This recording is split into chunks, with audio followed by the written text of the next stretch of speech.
Both verbs also mean to raise and upright.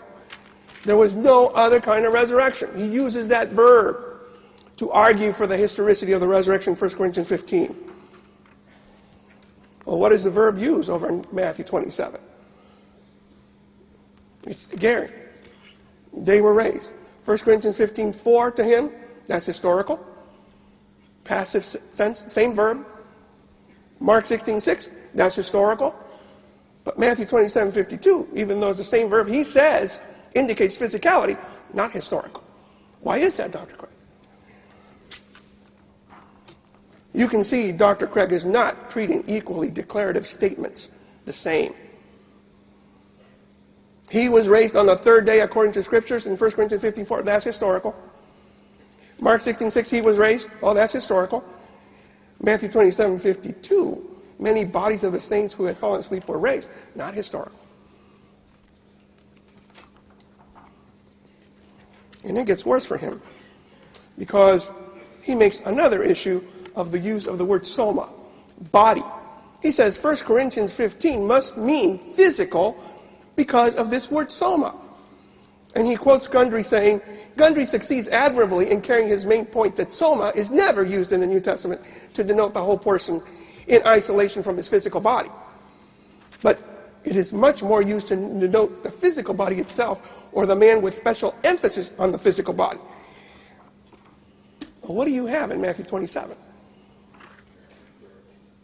Many bodies, somata. The very word, he says, indicates physicality.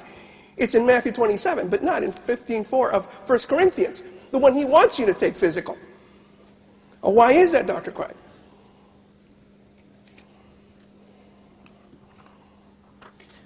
Well, what makes that story in Matthew 27 non-historical?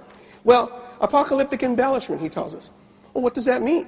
How does embellishment differ from additional historical detail? Is he a priori also excluding historical whatever has an apocalyptic context? Because, you could also say all of Mark is in an apocalyptic context. Why don't you just take then Mark 16 figuratively, just like you did in Matthew 27? Because you said it was because of apocalyptic embellishment.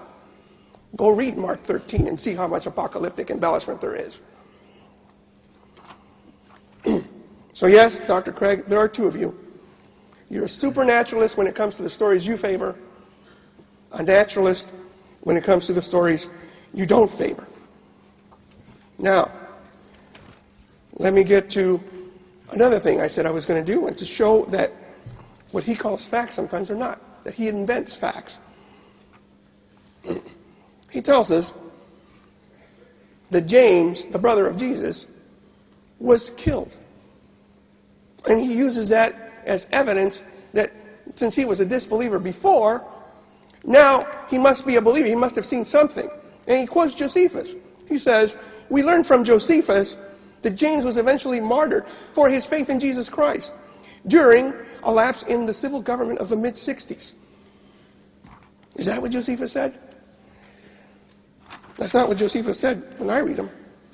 This is what Josephus actually said. It says, Ananus, the high priest at that point, thought he had favorable opportunity.